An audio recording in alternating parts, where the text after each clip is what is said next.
driving, always driving.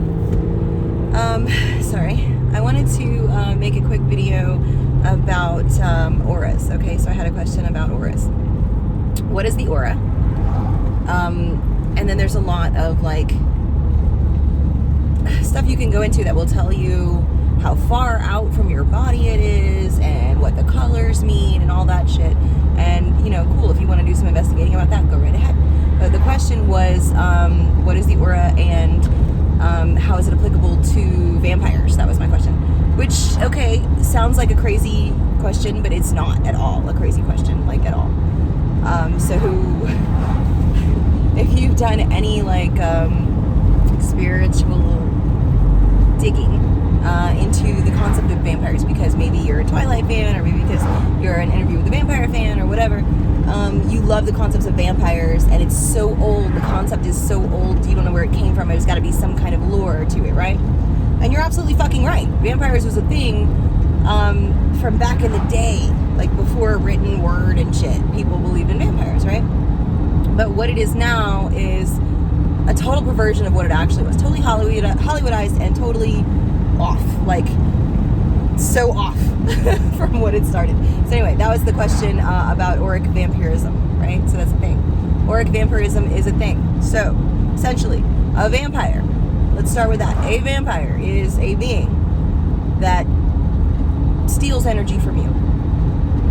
And Hollywood makes it very dramatic and very sexual and very, animalistic, where they like hunt you and they tease you and they play with you like a cat, and then they jump on you and they bite you and they suck all your blood out, right? Okay, sounds logical, whatever, but that's not the case. The case is that a vampire is a higher dimensional being, fifth dimension, sixth dimensional being, who can stand right next to you and you have no idea they're there, and they can literally steal your life energy through your aura. Your aura is okay, so Atlanteans, Lemurians, the demigods, Eden, people in the Garden of Eden, and olden times or whatever, all these ancient, pre-fall of man lore, right? All that stuff. They're all fifth and sixth dimensional beings, right? Garden of Eden is not in the third dimension, never was, never will be. All of that has to do with higher dimensional beings, right? So higher dimensional beings, they know more than we know, they see more than we see, they experience more than we experience, because our sense for perception is limited in the third dimension to our physical senses, right? In the dream state, in your fourth dimension, you have more sensory perception and also different sensory perception, So just like in your dream state in the fourth dimension, you think about a time or a place and boom, you're there, right? Magically, that hologram appears around you so that you can experience that memory or that place from memory, right? So in the fifth dimension, you have access to like essentially everybody's fourth dimension, right? And third dimension. Third dimension body that you see, the one that you're looking at now, the one you see in the mirror when you look at you, that is the crystallized center of the entire body of the idea of what you are, right? The form is not just the third dimension physical body. The form is also the auric body, and your aura is displayed around you, in 6 feet around your body. And it's essentially like gas. You know how you see gas pouring out of, whatever, pouring off of whatever, and you can see it's sort of like waves in the air type deal. It's like air but wavy, right? That's the density of the gas around you. So kind of like your aura is the same. It's less dense than gas, but it's there, and it's it will show colors, or the light bouncing off of it will give you a color scheme, not so much that it is producing the color, but whatever, and it changes frequency or color with your mood or your desire or your intention. Okay, so you have different types of auras, and they surround your body, right? 2-3 layers deep. That is energy. That is raw energy of the higher planes. That higher plane vampires will suck out of you, and you don't even know it's gone, or that they would implant some type of intention into it for you, to make it into your mind. So a lot of mind control from the higher realms comes in that manner. Vampires, werewolves, or whatever. Okay, werewolf and vampire is opposite, right? So a werewolf is, were just kind of means like traveling, right? Or like nomadic, okay? Were just means like nomadic. And then, wolf is like primal, right? So your werewolf would be, a nomadic primal instinct, okay? Essentially, could be an elemental, or it could be, leftover primal energies of a desire that somebody created forever ago, right? And it just sort of like grew on its own after that. Anyway, vampires and werewolves are equal opposites, I guess. So, the werewolf-ish idea would put really primal instincts into you, into your aura, and then into your, conscious mind, subconscious mind, through your aura, through your auric field. And the auric field essentially is your higher realm body, like you're bigger in the higher realms. So like I said earlier, in the third dimension, the body that you're looking at is just the crystallized version in the center of all of your higher plane bodies. The auric field around it is essentially your higher plane bodies, like the rest of you.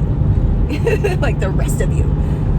What we can see and hear and smell and taste and touch is only the third dimension, right? And the fourth dimension is the subconscious version, mirror image of the third dimension. But in the fifth dimension, and its mirror image, sixth dimension, your bodies are bigger, There were giants in the earth in those days, and also after that, when the sons of God came into the daughters of men and bore them children, right? Angels would be higher dimensional beings, fifth and sixth at least, if not higher. Archangel would be seventh, sometimes eighth. But that, now we're getting into like the elements themselves. Either or. Just because you cannot see higher dimensional anything does not mean it's not there. Does not mean they don't see you. Does not mean they don't walk around sucking the life out of us. You ever wake up one day and you're like, God, I'm so tired. Why am I so tired today? You don't know. Maybe in your fourth dimensional dream state, you interacted with one of these fifth or sixth dimensional beings and they drained you of energy. You never know. Maybe there's one hanging out with you all the fucking time and you have no idea because you can't interact with them. You can't see them. You can't hear them or whatever. But they're just like literally just vampiring you, like sucking your energy to keep themselves connected to our plane. You know what I mean? Like there's no telling why they do what they do. Just all we can tell is how or that they do what they do. So anyway, auric vampirism is a thing. It's an actual legit thing. And of course, it has been deteriorated over time in Hollywood eyes, but a vampire never was going for your blood. They were always going for your life energy, which is in your aura. And in the third dimension, it is also in your cerebrospinal fluid and your adrenochrome, I guess is what that is. But so your life energy is in the third dimension in a liquid form, but in the fifth dimension, it's in a less dense than gas, etheric form, I guess. So that's your aura. And your aura is you. It's your higher plane bodies. They say, you have a body on every plane simultaneously, that you inhabit all of these bodies at the same time. And that's an accurate statement. But you're never separated from these bodies. So the higher dimensional beings, like, how do they get to our dimension? They're already here. Like, they're already in our dimension and we just can't see them. They can see us if they want to, but there again, in order to maintain their placement in our dimension, they need to take our energy, our life energy, right? If blood is offered to these higher dimensional creatures or even lower dimensional creatures, if blood is offered, they can inhabit the blood, or they can utilize the blood to maintain their stay in this dimension or whatever. It is just blood magic is it's kind of like a loophole. Like kind of a loophole. It's also kind of like a black market, like smuggling ring. I don't know how to say it, but it doesn't damage your soul or keep you trapped in a pit of hell or anything like that. It literally just is an offering of your vitality to stabilize other dimensional creatures in our plane. Now they can get into your subconscious and, you know, transmit ideas almost like a virus. You know, like a virus can get into your bloodstream and, you know, affect your mood and affect your hormones and affect your growth and affect whatever, you know. Same thing with other dimensional creatures. And we are higher dimensional creatures too. Just, you know, our consciousness is currently focused in our third dimension body. So when you're asleep, your consciousness is focused in your fourth dimension body. And then when you transcend, you know, through practice and meditation and lucid dreaming and astral projection, astral projection is kind of a thing that you would do in your fourth, fifth dimensional body. So anyway, there's always transitions, there's always loopholes, there's always gaps, there's always hidden places that we forget to look. And but anyway, yeah, the auric field is a thing, and you can't always see it, or some people can, you know, see the aura around people. It's like, at nighttime when you're driving and you see the lights and there's like all this extra, you know, radiating light around it. It's like that. That's what an auric field would present itself as, or how you would see it visually with your eyes. In your dream state, you can see them better because you're not using your eyeballs, you're using your consciousness, right? So in the dream state, you can see them all the time. You just don't notice them, or they don't appear to you to be surrounding a crystallized version of something because you are either focused on the crystallized version of something, or it's not relevant.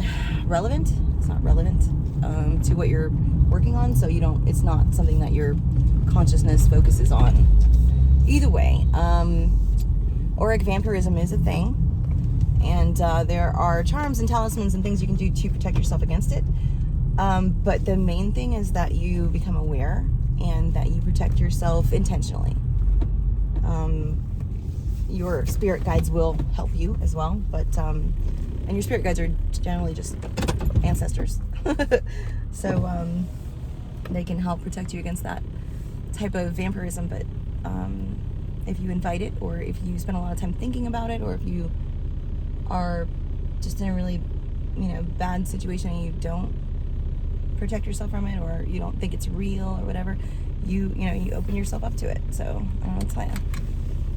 Anyway, let me know if that answered your question or not. I'll try and answer it more thoroughly, I guess, when I'm not driving. Okay, thanks.